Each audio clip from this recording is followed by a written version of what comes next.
ఈ మధ్యకాలం మనం న్యూస్లో చూసినట్టయితే చైల్డ్ ట్రాఫికింగ్ స్పెసిఫిక్గా బీహార్లో ఉన్నటువంటి కొన్ని డిస్ట్రిక్ట్స్లో ఈ చైల్డ్ ట్రాఫికింగ్ గురించి మనకు ఎక్కువగా న్యూస్లో ఉంది. The local police in Katihar in North Bihar have rescued 15 children who were being trafficked to New Delhi to work in factories here. ఒక్కసారి మనం ఎన్సీఆర్బీ డేటా చూసుకున్నట్టయితే ప్రతి 8 నిమిషాలకి ఒక్క పిల్ల అంటే ఒక చైల్డ్ పిల్లోడు కానివ్వండి పిల్ల కానివ్వండి ట్రాఫికింగ్కి గురవుతున్నారంట. అండ్ ఎన్సీఆర్బీ డేటా ఏం చెప్తుంది అంటే ఒక్క రోజులో దాదాపు 8 మంది మినిమం ట్రాఫిక్ అవుతున్నారంట ఇండియా నుంచి. సో దీన్ని బట్టి ఆ సిట్యువేషన్ ఒక ఇంటెన్సిటీ అనేది మనకు అర్థమవుతుంది. అయితే ఇవాళ సెషన్లో అసలు ఈ చైల్డ్ ఎక్స్ప్లాయిటేషన్ కానివ్వండి చైల్డ్ ట్రాఫికింగ్ కానీ ఉంది కదా ఏ ఫామ్స్లో ఉంటుంది అండ్ గవర్నమెంట్ ఎలాంటి లాస్ని తీసుకొచ్చింది వీటిని ట్యాకిల్ చేయడానికి, దాంతోపాటు ఈ లాస్ సరిగ్గా ఇంప్లిమెంట్ అవ్వలేకపోవడానికి ఇంకా ట్రాఫికింగ్స్ జరగడానికి ఉన్నటువంటి రీజన్స్ ఏంటి, ఈ 3 విషయాల్ని మనం డిస్కస్ చేసుకోబోతున్నాము. ఫస్ట్ అండ్ ఫార్మోస్ట్ అంటే అసలు ఈ చైల్డ్ ట్రాఫికింగ్ అనే ఫామ్స్ చూసుకున్నట్టయితే most of this child trafficking అనేది సెక్సువల్ ఎక్స్ప్లాయిటేషన్ కోసం చేస్తూ ఉంటారు అనమాట. స్పెసిఫిక్గా రీసెంట్ మన న్యూస్ ఆర్టికల్లో కూడా చూసుకున్నట్టయితే బీహార్లో కొన్ని డిస్ట్రిక్ట్స్ ఉన్నాయి, గోపాల్గంజ్ అని చెప్పేసి, ముజఫర్ నగర్ అని చెప్పేసి, దాంతోపాటు వెస్ట్ ఎంపారన్ అని చెప్పేసి. సో ఈ డిస్ట్రిక్ట్స్ ఏవైతే ఉన్నాయో ఈ డిస్ట్రిక్ట్స్లో ఈ ఆర్కెస్ట్రా బెల్ట్ అంటారనమాట. అంటే ఈ ఆర్కెస్ట్రాస్ కానివ్వండి లేదా ఉమెన్ డాన్స్ చేయడం ఉంటుంది చూసారు, ఆ షోస్ పర్ఫామ్ చేయడం ఎక్కువగా జరుగుతూ ఉంటుంది.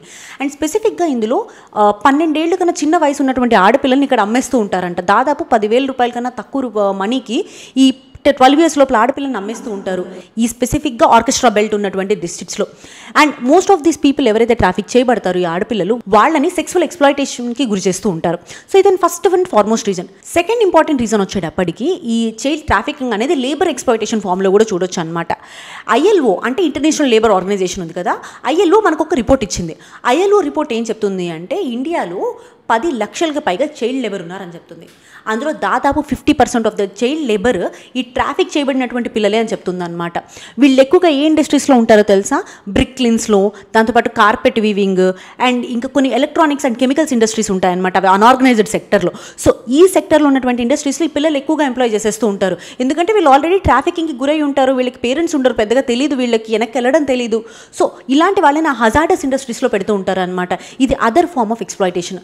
ఆ తర్వాత థర్డ్ మేనిఫెస్టేషన్ ఏంటి అంటే చైల్డ్ లేబర్కి మనం బెగ్గింగ్ సర్కిల్స్ అంటారనమాట, బెగ్గింగ్ రింగ్స్ అంటారు. స్పెసిఫిక్గా ఈ పిల్లలు ఉంటారు కదా, ఈ పిల్లల్ని ఏదో ఇంట్లో వాళ్ళకి ఏదో ఒక అడాప్షన్ చేస్తున్నామనో లేకపోతే తీసుకొస్తున్నామని చెప్పేసేసి ఎంతో కొంత మనీ ఇచ్చేసేసి పూర్ ఫ్యామిలీస్కి పిల్లల్ని బయట తీసుకొచ్చేస్తూ ఉంటారు. తీసుకొచ్చిన తర్వాత వాళ్ళకు ఒక బెగ్గింగ్ బౌల్ ఇచ్చేసేసి రోడ్డు మీద నించోబెడుతూ ఉంటారు. మనం రెగ్యులర్గా చూసే ఉంటాం ఇవన్నీ. సో ఇది కూడా ఒక కైండ్ ఆఫ్ సిండికేట్ అంట ఈ బెగ్గింగ్ రింగ్స్లో ఉన్నటువంటి చిల్డ్రన్ కూడా.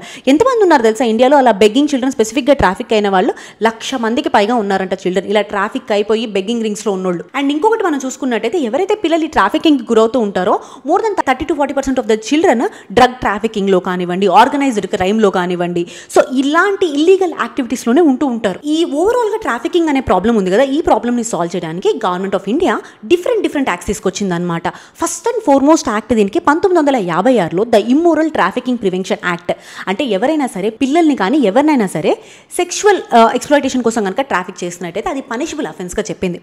ఆ తర్వాత డిఫరెంట్ మేనిఫెస్టేషన్స్లో ఈ మన చైల్డ్ ట్రాఫికింగ్ అనేది ఉంటుందని చెప్పాం కదా, సో దానికోసం అని చెప్పేసి చైల్డ్ మ్యారేజెస్ ప్రివెన్షన్ యాక్ట్ కానివ్వండి, జువెనైల్ జస్టిస్ యాక్ట్ కానివ్వండి, protection of children from sexual offences act కానివ్వండి, bond and labour abolition act కానివ్వండి, ఇవన్నీ యాక్ట్స్ గవర్నమెంట్ ఆఫ్ ఇండియా తీసుకొచ్చిందనమాట ఈ చైల్డ్ ట్రాఫికింగ్ని కంట్రోల్ చేయడానికి. కానీ ఇంకా చైల్డ్ ట్రాఫికింగ్ అనేది జరుగుతూనే ఉంది. దీనికి రీజన్స్ ఏంటి, మనం ఈ యాక్ట్స్ ఏవైతే చూసామో వీటిని ఇంప్లిమెంట్ చేయలేకపోవడానికి ఉన్నటువంటి ప్రాబ్లమ్స్ ఏంటి అనేది చూద్దాం. ఫస్ట్ అండ్ ఫార్మోస్ట్ ప్రాబ్లం ఏంటంటే పావర్టీ అండ్ ఇల్లిటరసీ. ఎక్కువగా మనకి ఈ చైల్డ్ ట్రాఫికింగ్ చూసినట్టయితే రూరల్ ఏరియాస్లో జరుగుతుంది.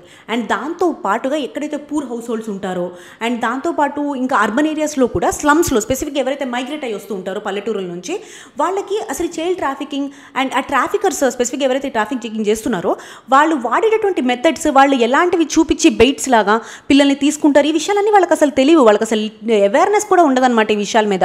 సో అలాంటి వాళ్ళ పిల్లలు చాలామంది ట్రాఫికింగ్కి గురవుతూ ఉంటారు. రెండో రీజన్ ఏంటి అంటే ఈ లా ఎన్ఫోర్స్మెంట్ ఏజెన్సీస్ ఉంటాయి కదా, పోలీస్ కానివ్వండి ఎవరైనా సరే, వీళ్ళ మధ్య కోఆర్డినేషన్ లేకపోవడము. స్పెసిఫిక్గా మనం బీహార్లో ఈ కేసెస్ ఎక్కువగా ఉంటాయని చెప్పాం కదా, వీళ్ళు ఈ ఆర్కెస్ట్రా బెల్ట్ అని కొన్ని డిస్ట్రిక్ట్స్ చెప్పుకున్నాం ఇందాక మనం. ఈ డిస్ట్రిక్ట్స్లో పిల్లల్ని తీసుకొని వెంటనే నేపాల్కి పంపించేసేస్తారనమాట వీళ్ళు. సో దానివల్ల ఒక్కసారి వాళ్ళు కనుక బార్డర్ క్రాస్ అయిపోయారు అనుకోండి, మహా అయితే అక్కడ బీహార్లో కొన్ని ఏరియాస్ నుంచి నేపాల్ వెళ్ళడానికి గట్టిగా 1 hour పడుతుందేమో. ఒక్కసారి కానీ వీళ్ళు ఎలాగోలా ఆ బార్డర్ని క్రాస్ చేసేసారు అనుకోండి, ఆ పిల్లల్ని మళ్ళీ కనిపెట్టడం చాలా కష్టం. సో ఇలా ఇలాంటి లూప్ హోల్స్ ఇలాంటివన్నీ చూసుకొని ట్రాఫికర్స్ ఈ కోఆర్డినేషన్ లేకపోవడం వల్ల ఏజెన్సీస్కి వీటి అన్నిటి వల్ల కూడా ఈ ట్రాఫికింగ్ అనేది ఎక్కువ అవుతుంది. అండ్ 3 ఇంపార్టెంట్ ఛాలెంజ్ వచ్చేటప్పటికి పెనాలిటీస్ వీక్గా ఉండడం, దాంతోపాటు జుడిషియల్ ప్రాసెస్ చాలా లేట్గా ఉండడం. యున్డాక్ అని చెప్పేసి యుఎన్డిఓసి అని చెప్పేసి ఒక ఆర్గనైజేషన్ ఉంటుందన్నమాట. ఈ ఆర్గనైజేషన్ ఒక రిపోర్ట్ ఇచ్చింది, ఇండియాలో ట్రాఫికింగ్ జరుగుతుంది కదా, అలాంటి కేసెస్ ఉంటాయి కదా, దాదాపు ఎన్నేళ్ళు పట్టిద్దో తెలుసా దాంట్లో నుంచి జడ్జ్మెంట్ రావడానికి? వాటికి 5 నుంచి 10 ఏళ్ళు పడుతుంది. ఒక్కసారి ఆలోచించండి, ఒక పర్సన్ 10 ఏళ్ళప్పుడు 10 ఇయర్స్, ఒక పిల్ల చిన్న పాప 10 ఇయర్స్ అప్పుడు కనుక ట్రాఫికింగ్ గురైంది అనుకోండి, ఆ పిల్లకి 20 సంవత్సరాలు వచ్చినా సరే న్యాయం జరిగిద్దే అని చెప్పడానికి లేదు. అండ్ రెండో విషయం ఏంటో తెలుసా, ఈ ట్రాఫికింగ్ చేసిన ట్రాఫికర్స్ ఉంటారు కదా, ఓన్లీ 10% ఆఫ్ ట్రాఫికర్స్కి మాత్రమే శిక్ష పడినట్టు చూపిస్తుంది అనమాట ఈ రిపోర్టు. సో దీన్ని బట్టి what about the 90% left behind?